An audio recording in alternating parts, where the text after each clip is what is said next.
Welcome to Conversations with Laurel, everyone. I am your host, Laurel McCargue, and I am here today visiting with decades old friends. And when I say decades old, I've been friends with them for decades, and they're old.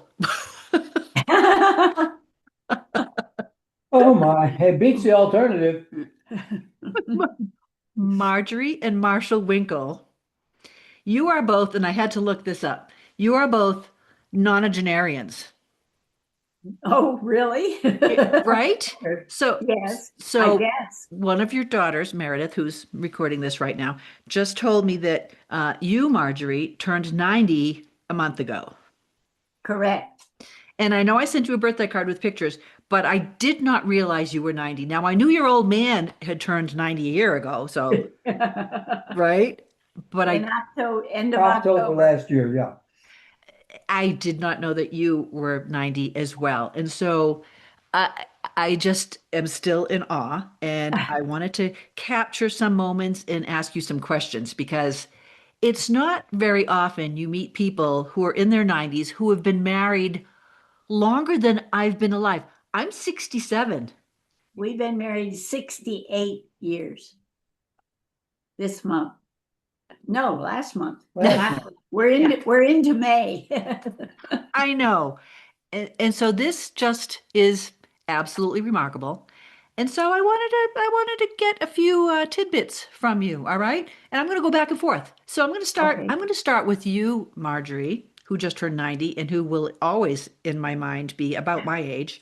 Uh, neither of you have changed in the 30 some odd years I've known you. Well, first of all, I should tell everybody I met you back when we were stationed at West Point, and my husband Mike was an instructor in the Department of Physical Education, and we sponsored your daughter Meredith, who was a cadet at Okay. West Point. We sponsored her. We became kind of like her home away from home, and then you two came and visited us, and then you adopted us, Right. and then we What moved. fun. Yes, and we ended up moving to Lima, and then we escaped from Lima on weekends sometimes to come visit you in Mount Vernon because it was beautiful there. So this has been a long Particularly like Lima. this has been a long friendship. So all right, Marjorie, was it love at first sight 68 years ago, or more than 68 years ago, or did he have to grow on you? I would say he grew on me. Yeah. So not love at first sight. Not absolutely. Okay, It okay, wasn't, it didn't take too long though. all right, okay. Marshall, was it love at first sight? No, not particularly. Not partic- This is interesting. In a 68-year marriage, how long did it take before you two knew you were going to be a thing? Well, the first year that I was there, he dated my roommate, and we kind of a little bit got to know each other. Well, over the summer they split up, and when the beginning of my second year, he was right there to help me move in. Mm. And that was the beginning. And I had been dating somebody else also my first year. And I dated a couple of other guys that fall. But I would say by Christmas time, we were dating pretty steadily. And that was the beginning of the end. The beginning of the end. Kind of similar to my relationship with Mike. Well, he loved me immediately at first sight. I had to kind of have him grow on me a little bit. But yeah, we were friends first. Uh-huh. And I think that has really helped. Oh, Marshall, definitely. what qualities did you admire in Marjorie? Oh, I guess the fact she was able to tolerate me. And She never,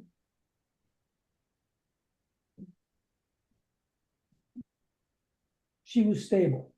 She never stable. up there, any place else, she was stable. Yeah. Okay. You could depend on her. All And I right. helped you with your classes. You Oh, helped yeah. him with his classes. Marjorie, Spanish what especially. what did you admire in Marshall early on? His singing. He was a part of a quartet, and he was also part of the men of his social clubs course, I guess you call it. And I enjoyed that, and he was just fun. Fun. All Yeah, right. yeah. Has We anything changed? Has anything changed over the 68 years about qualities that you admire in one another?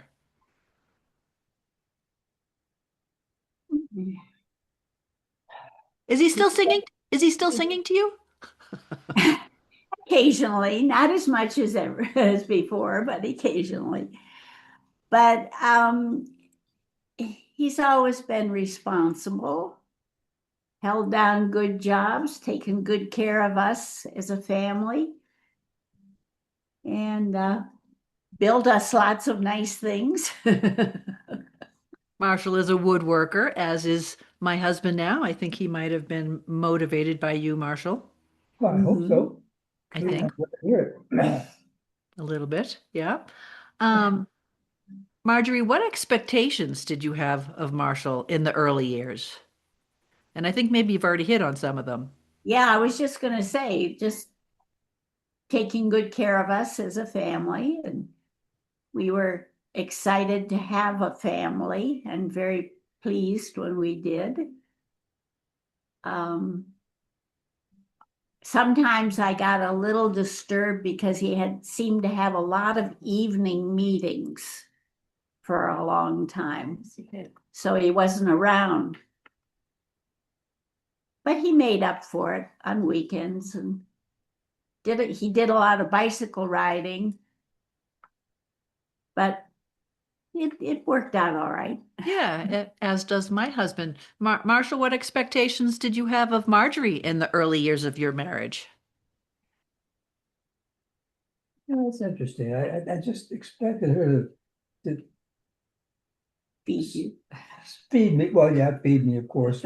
I could feed myself, but it wasn't nearly as good. But I expected her just to be the person that we start out to be. So be lovable, continue, take care of the family as they grew. Um, and I have supported everything else she wanted to do, wherever it was. Whether it be active in church, uh, in other outside organizations, wherever. I just want to be with her all the time and support her. Mhm. Mhm. In 68 years together, I'll start with you, Marshall. You must have experienced some challenges Oh, I experience challenges every day, every day. sure. I'm extremely difficult sometimes because I get involved in things, I start blathering, and she lets me know about it. What would you say was maybe your biggest challenge over the course of 68 years? Martha's illness. Hmm. Martha's illness. Well, I think probably the biggest challenge we as a pair had, separates from me too, but we had a daughter, Martha, Yeah.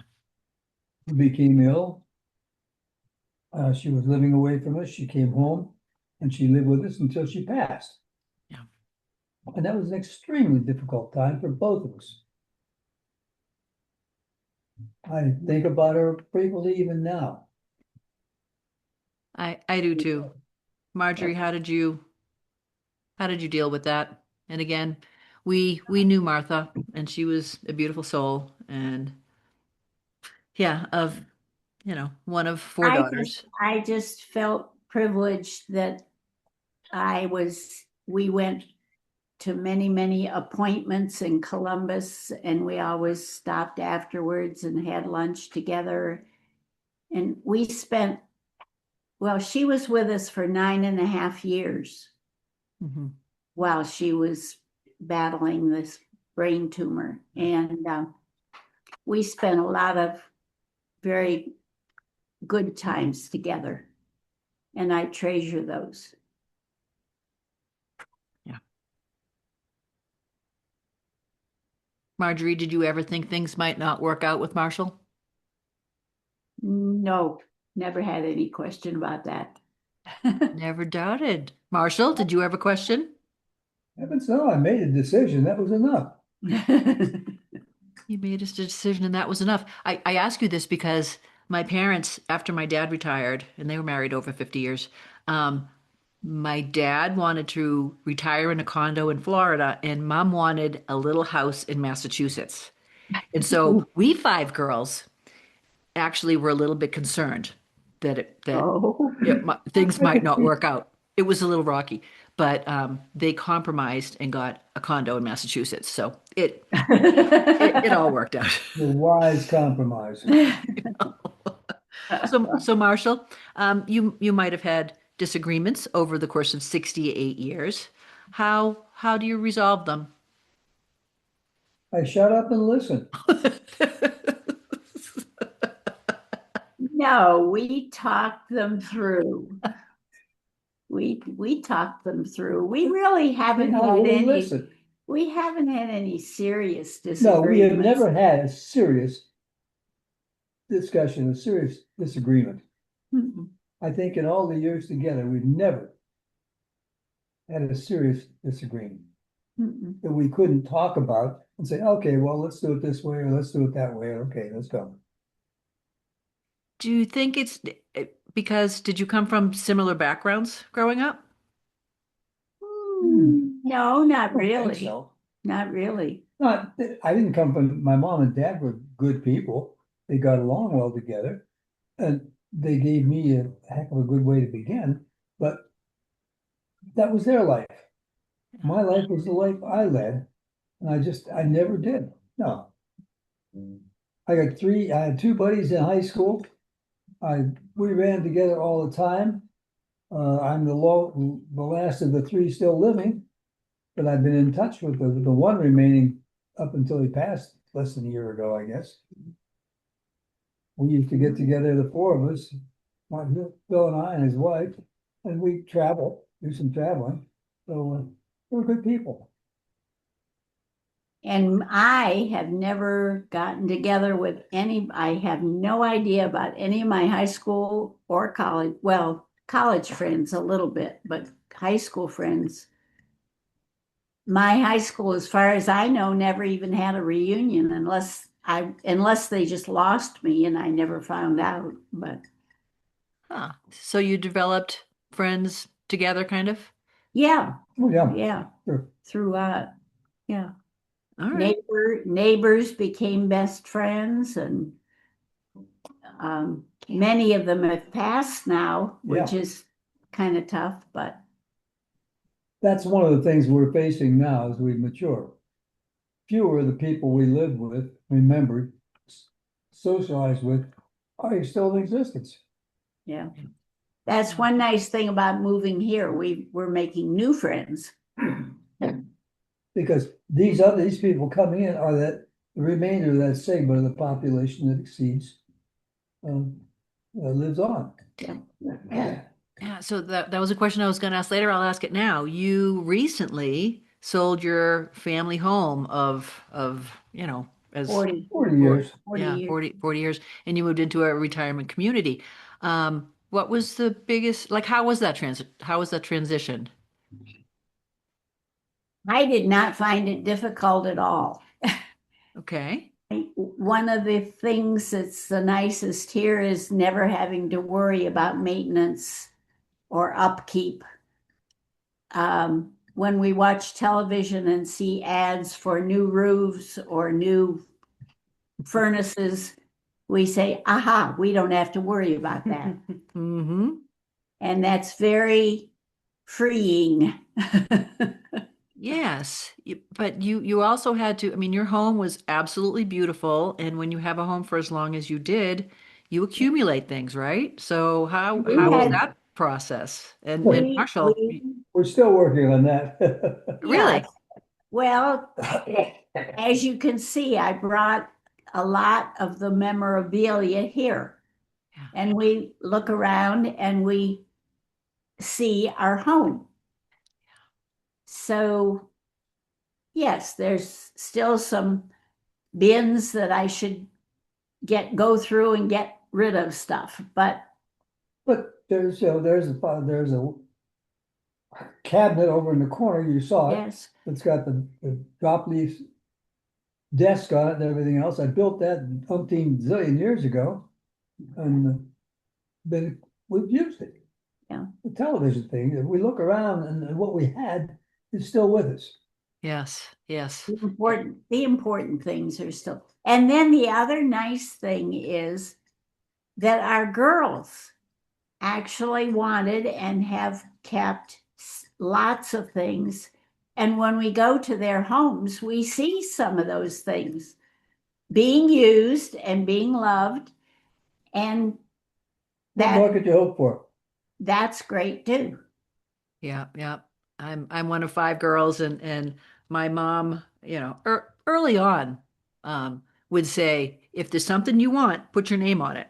Uh-huh. Because, at some point you're going to get it. So, yeah, between the five of us, we have pieces of our family home that we grew up with, which is really, really nice because, I mean, we know that things, you can't take them with you, right? But things have memories attached to them, Right. and the ones that have the good memories, you want to keep. So I think that's beautiful. You've done a beautiful job. Meredith gave me a little tour of your place before I Yes. started recording this, and it's Well, lovely. It feels like the home that I remember visiting in Mount Vernon, Ohio. yeah, Right. but the other thing we have that we benefited by living there, gathering and taking and sharing the things we had with our girls. We go to Michigan to see Michelle. There's stuff of ours around there. Things I can sit down and look at. Oh, I remember that. And they're using it. It has a function yet. And down to Meredith. Down the Meredith, it's the same way. And Michelle, Not so much going to, we don't go to Spain, so. And the things that she either has in a storage unit here for in case they ever come back, or Meredith is keeping a couple of things for her also. Yes, when you have a daughter on a different continent, it becomes difficult to. Yes, yes, but she comes back often enough that we see her and we talk to her like this all the time. Well, once a week. Yeah. all right. Marjorie talks. I leave because I don't have much to say. Oh, you don't have much to say. You're 91. You're 91 and you don't have much to say? That's kind of funny, Marshall. I'll find other places to say it. Marjorie, Yes. did you or do you have a bucket list? Did you ever? No, I never really have developed a bucket list, Okay. but yeah, there are a couple of things that I would like to do. Like what? I've always wanted to go to Mackinac Island Okay. up in Upper Michigan. And we had plans to go one summer and then COVID erased that. And we've never gotten back to planning that again. Okay. Um, Other places I think I've been, I mean, It is. I guess I could put Williamsburg as a constant bucket list. We were just there last week and loved it all again. And we would love to go back anytime. All right. That's been has that been a yearly thing for you on your anniversary? No, not yearly. It was yearly for the period of time that Marshall was attending the woodworking conference. We would go the end of every January. But our first trip there was our honeymoon. Aw. So, it started there and been frequently since then. I'm going to look back and see if I can figure out how many times we've been there. Okay. Marshall, bucket list?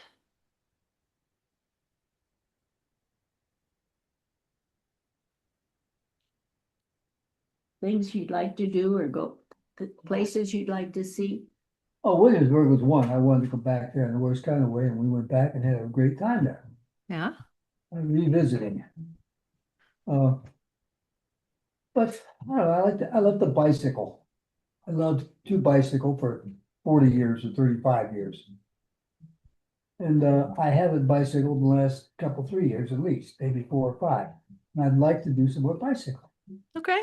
But, no more long distance stuff. At 90, my legs probably wouldn't handle it. They haven't done anything for a while, so they would take a long time to get back up, and they'd say, "What? You want me to do what?"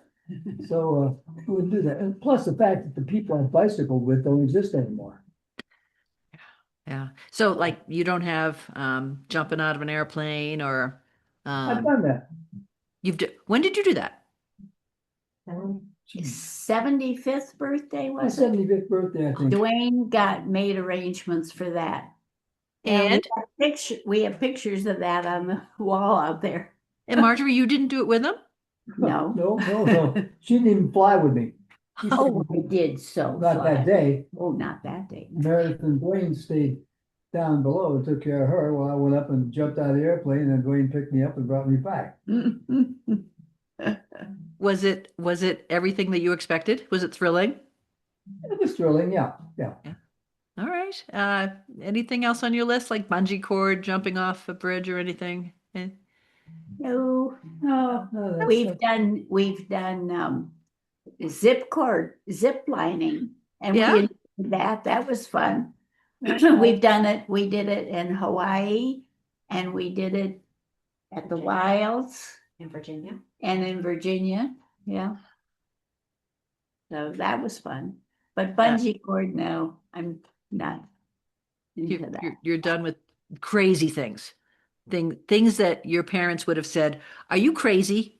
They would have. My mother would have definitely. Marjorie's mother would just said. I gave my mother so many gray hairs. Oh my gosh, did I give her gray hairs? Holy mackerel. Marjorie, you two are both still independently mobile. Correct. Yeah. What's your secret? I'll start with you, Marjorie. Staying busy, being careful not to fall. I don't know, just the blessings of good health. My mother lived to be 101, so everybody tells me I have good genes. I think that helps. And Marshall, what's your secret? I kind of know what your secret is, but share it with everybody. As far as being mobile, staying active. You do a lot of work. I do a lot of walking. I still get 7,000 plus steps a day. 7,000 a day? Yeah. Mm-hmm. 7 to 30. Well, last week when in Williamsburg, we got 13,000 a day. Oh my gosh, that's more than most youngins get. I know it is. Yeah. And so I've been teaching Tai Chi for probably 30 years. Tai Chi. I took a Tai Chi class with you when I was visiting for an earlier birthday that you had. And I'm teaching here at Retirement Center. I teach every other week right now. We're going to move it to every week. But 7 or 8 people, that's all it comes, but that's all right. If those are the ones that want it, it means for them, it's good for me. When I go over to I just went back to the hospital where for probably 20 years, I taught a couple of times a year. Teach a 7 or 8 week Tai Chi class. So that's been important. What else, Marjorie, should I talk about? woodworking. Motion is lotion, right? Yeah. Oh, yeah. Definitely. Sure. I can't, I don't know how, I just don't know how people can curl up in a ball and not do anything. I have no sense about that. Yeah. God gave me the body, He gave me the day, and I start every day, literally start every day with a thank you, God, for the gift of the day. The opportunities it presents, the challenges it presents, and security I have in knowing you're watching over me. Thank you for watching over my family, caring for them, my wife, and please, Lord, watch over those people less fortunate than I am. And God, I do ask that you watch over the other people who don't take care of themselves. And all these things I ask in the name of your Father who taught us, your Son who taught us to pray. Yeah. Our Father who art in heaven. That's how I start the day within the first probably 40 minutes of my being up. And his day usually starts about 5 o'clock. Oh, Yeah. Oh, no sense wasting time. God gave you the day, get busy and use it. and how long is your day? When do you go to bed? About 10 at night. 10. Well, by the time we get in bed, it's closer to 10:30, but Yeah, we okay. turn off TV at 10. That's a full day. That's a really full day. Sure it is. God And gave you that's, the day, make use of it. yeah, yeah, absolutely. Yeah, I will remember always the Tai Chi class I took with you and how empowering it was in a way. I mean, the movements are so slow, and I remember feeling a ball of energy in my hands that actually almost scared me. I'm I'm I'm doing Tai Chi now on YouTube. I'm following someone Yeah. because Okay. it helps to follow along with someone, and it's really wonderful. Helps with balance and all those kind of things. And I remember, so I'm 67 now. I remember when I was 37 telling my mom that she needed to work on balance and things like that. Mhm. So now I kind of realized a little while ago, I'm like, oh, I wonder if I could stand on one foot when I'm brushing my teeth. And I started this just a few months ago. You can And do oh it. my gosh, I was all over the place. And it surprised me that I couldn't just stand there on one foot. So I've been working on this for like 3 months now. I do my right foot for the first minute of my electric toothbrush, and then I do my left foot with the second minute of my electric toothbrush. Uh, And I'm quite good at balancing now. Good, Sure. good. But you had to pay attention to it, didn't you? You had to think about it for a little bit. Yes. Yeah. Yes. But And but before you started that, you didn't even pay attention to balance or movement, did you? I did not. I did because you just assume, and I'm imagining you still assume. And again, I remember my mom telling me when she was 89, she still thought that she was 39, but her body was telling her otherwise. And I get it now, right? I mean, you just assume that you can always do the things that you've always done until you realize one day, oh, when did I stop doing handstands? You know? Well, you see, those kinds of things, literally, I never did. Handstands and stuff like that. No, but But the point I make is I've always been cautious of my body, conscious of it. But I did things that were to benefit it and that could last for a while, could continue. I didn't take any real pleasure in wild movement, wild activities. Yeah, I did some wild stuff. I bicycled 100 miles a day and that sort of stuff. But still, it was stuff that the body was in control all the time, you trained for that. trained though. for that. Yeah. I love the picture that I have of you teaching my boys when they were probably 4 and 6 how to do push-ups. It's hilarious.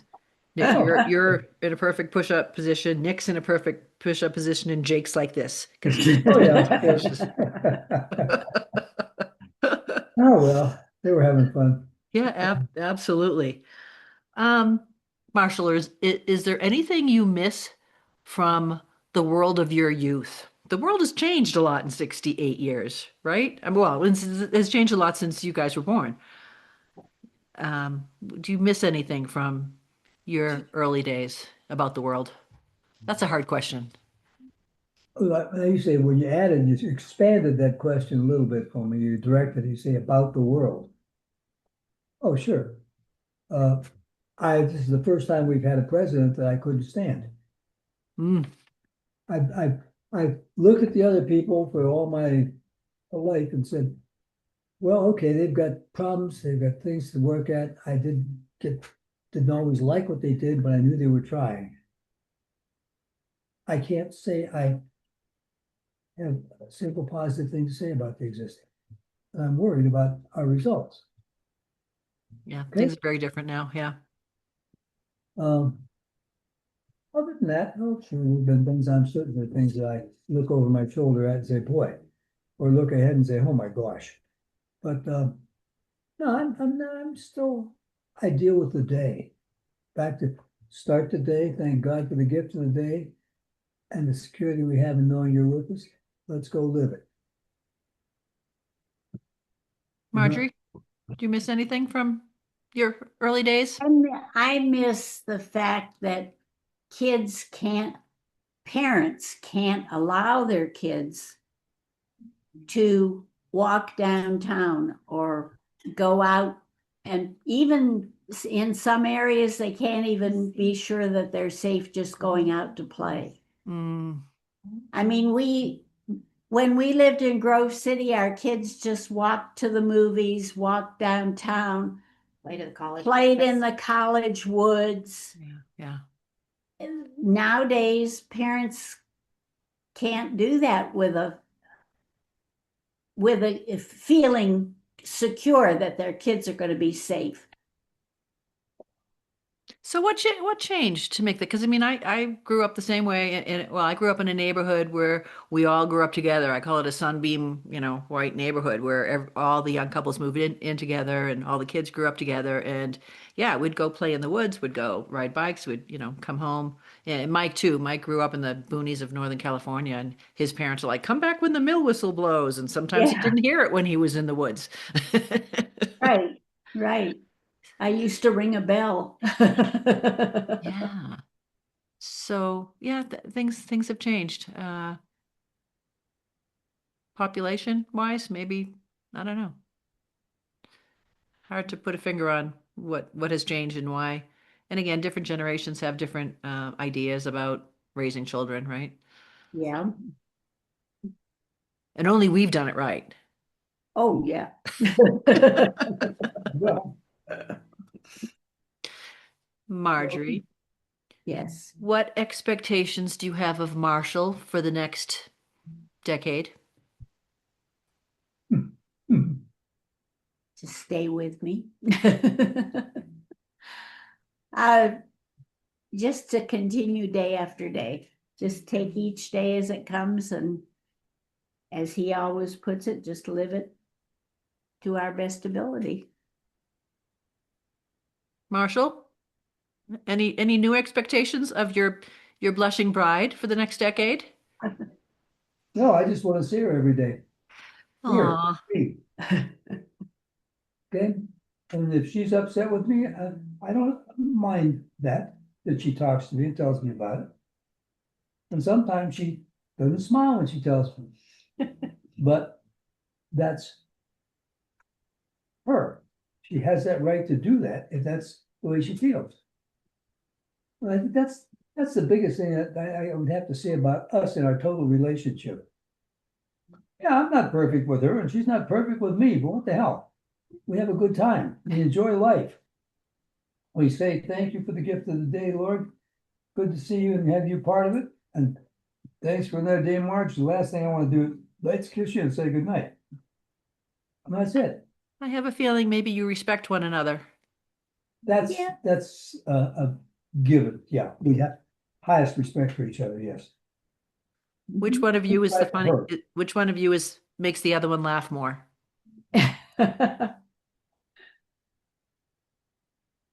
Makes the other one laugh more. But that's implying he laughs. I have a hard time getting mother to laugh sometimes. Get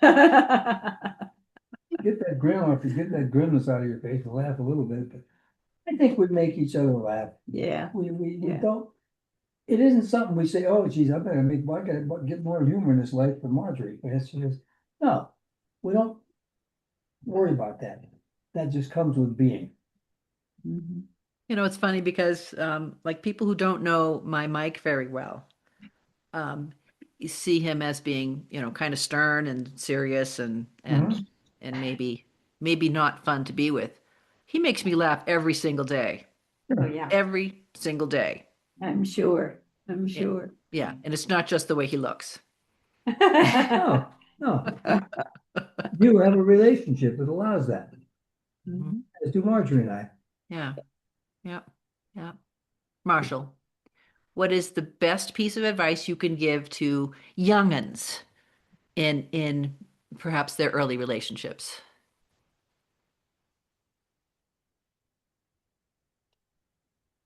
Well, I think one of the things I would tell them is speak to your partner. Say that again. Speak to your partner. If somebody's bothering you, talk to her. But don't talk to her from an angry position. Talk to her about it. Don't try to make her feel bad about it. Just explain how you feel and how it's impacting you. And I'm sure that's not your intention, but that's the way I'm impacted by that. With your children, the same way. Don't beat on them and say, "Ah." Talk to them. Let them know that they can talk to you.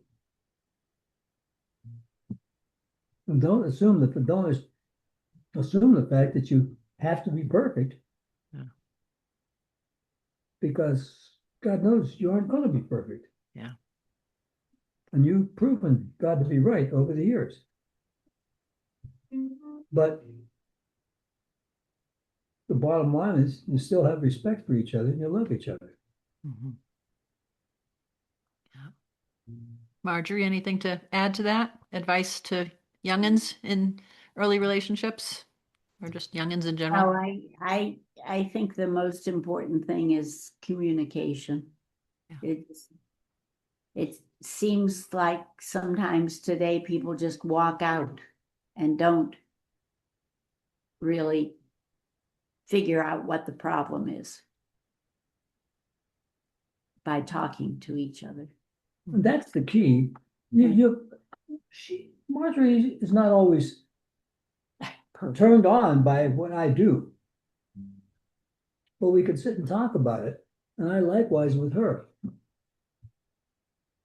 And modify or say, well, I'm sorry, but you just stuck with me. And keep on going. Because the two of you have, and I think this is important, you have separate interests, right? Separate hobbies. Mhm. You don't have to do everything together all the time. No. Nope, we get together for meals usually. Yeah. Yeah. I mean, now that Mike is retired, he spends a lot of time down in the garage doing his woodworking projects, or like you, Marshall, riding his bike, a million miles. We're going to DeBeck, Colorado next weekend. There's a gravel bike race, and so all of us are going. All of us, Good. including the baby. We're all going to Oh, camp good, in good. DeBeck, and the guys are going to go do the gravel bike race, and I think my daughter-in-law might do a half marathon. So that's going to be interesting. Yes. Yeah. Yes. Yeah. Yeah. But yeah, I agree with you, communication. And it's hard sometimes because, and especially when you've been married a long time, it's like you don't want to hurt the other person's feelings, right?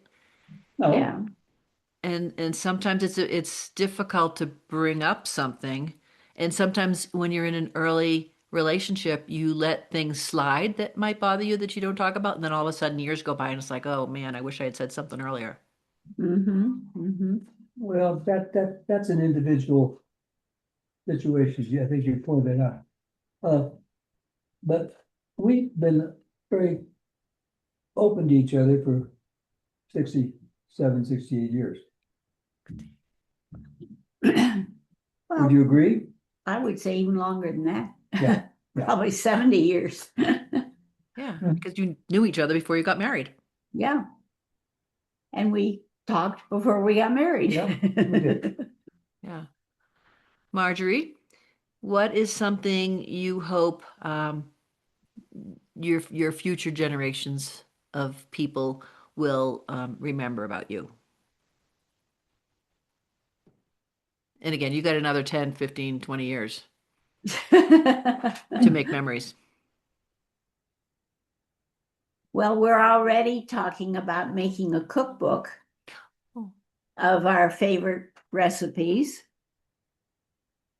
So I think they'll remember a lot of good times at holidays with special food. And I think they all know that I love to decorate for Christmas and Halloween and All the holidays. all the holidays.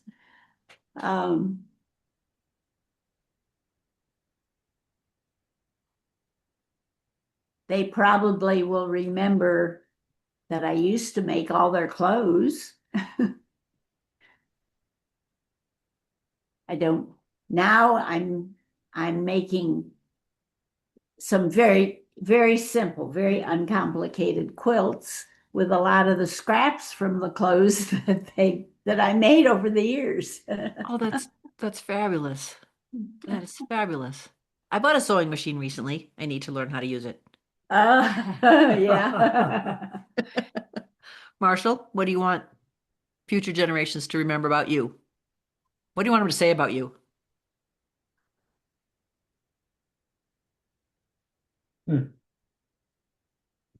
Oh, that goofy old man. Um, I don't know. I've never given any thought to that, Laura. Hmm. I'm a firm believer in today. The power of now. Yeah. And they will take their lives and remember things that we've done, remember things that I've said. Sometimes they'll be, good grief, oh, crazy old man. But other times they'll say, we gotta remind the kids of that. I hope the kids will remember the Yeah. pool, pond, and pebble camps that we used to have when they were young. Yeah. Yeah. Dad, and he always worked on a woodworking project with them. They went for bike rides. Yep. Okay, why did you name all your daughters with names that started with M? And I ask you this because as one of 5 daughters in my family, my father remembered us by our number, and I was always daughter number 4. We had a camp friend who had kids who their names started with J. Jack and Janine, and their kids stuck. And so when they got name tags, we always used to get the little name tags you sewed on everything. Everything was J. Hardman. We thought that was a great idea since we were M&M. So we got name tags that said M. Winkle. And that way, when things were passed down from the kids, it didn't matter. It still had the M. Winkle on it. The kids always went to camp, and we always did a lot of camping. So it was good to have name tags on everything. M. Winkle. Very, very practical. Yeah, just a practicality. Oh my gosh. All right. Is there one question that that your daughters have never asked you that you wish they would? She asked me this too. And I ask you this because, there are some questions I wish I had asked my parents. And I think about my own sons, and I think about how much they don't know about me and about Mike, and about our lives, because typically things just don't come up. I mean, you don't typically sit around the table and say, "Oh, did you know that I did this when I was 11?" So is there something you would want them to know that maybe they haven't asked about? I never thought about it. Or should we ask Meredith, who's sitting behind the computer? Should we ask her if she has any questions that she would want to ask you? Meredith, pop in here. Yeah, I mean, I feel like I've asked a lot of questions over the years. I'm remembering lots of times in the car. Of course, I'm the youngest, so I feel like I got more time with them, even though I didn't really, but kind of, because I didn't have any younger sisters to take their attention away from me. But yeah, I feel like I got so much car time and meal time, and I just feel like I was always asking about your childhood and about she things you were involved in, and I knew how you got engaged. I mean, how you met. Yeah, I can't think of anything specific. I feel like we talk a lot. We That's have talked a lot over the years. Mhm. What do you wish you would have asked your parents? I wish I had asked my dad more about his time in World War II, Mm, some yeah. specific things. I wish I had asked my mother if she felt maybe she sacrificed uh, not too much, but sacrificed something of her own aspirations for being, a mother of five girls. Yeah. Um, I know that when I went to West Point, she was horrified, both horrified and proud. And I sometimes felt she might have been a little jealous of me for being the one of the five who kind of ran away and did crazy things. Yeah. I've never felt that my mother was jealous of that. Proud of that, but not jealous. Proud, somewhat mystified by perhaps, or just kind of like, huh, okay. But never jealous or never yeah, I always felt like my interpretation is that mom did exactly what she wanted to do with her life. Yeah, and I did ask my mom that, and she did say yes. Her happiest times were in raising her daughters, but she had other talents that I know she could have done more with. But that's Yeah. that's okay. Yeah. Um, Marjorie and Marshall, you have been Mike's and my mentors, parent figures, friends. We're For, getting something delivered, so Mandy is barking at the delivery guy. oh, I'm didn't sorry. even hear Mandy. Oh, you didn't? No, Can't hear? no. But she stopped. Is Marshall coming back? Yeah, he's bringing the box in. Okay. All right. Is it a present? Yeah, well, it's a present I ordered for me, for Oh, us. oh, Just right there. oh. Just Do you, put it. after 60, there's a question. After 68 years, do you still surprise one another with gifts or do you just No. no? You get what you want when you want it. Leave it alone. Yeah. So anyway, as I was saying, you guys have been just amazing people in our life and thank you for the inspiration and that you have provided because you have. I mean, come on. You guys are remarkable. 90, 91, still together, still relatively happy.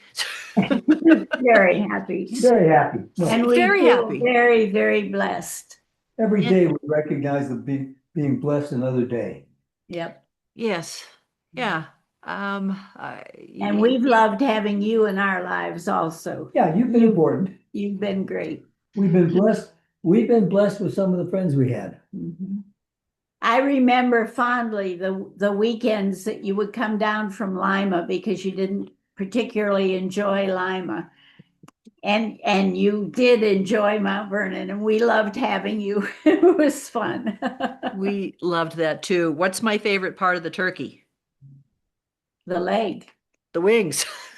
Oh no, the wings. The That's wings. The the wings. wings. Yeah. And boy, Marjorie, you were an amazing cook. And yeah, we have so many fond memories of feeling loved and at home in your home. And so I want to just tell you how awesome we feel that we found Meredith, and that through Meredith, you found us and we Yes. found one another. And That's all one of I the can, blessings, one of the major blessings in our life. Yep. Yep.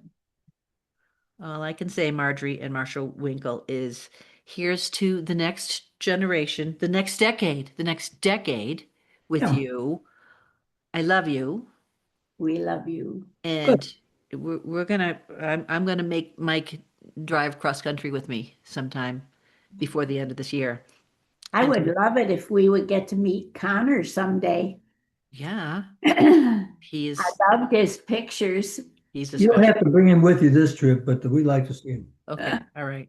He's a special little guy.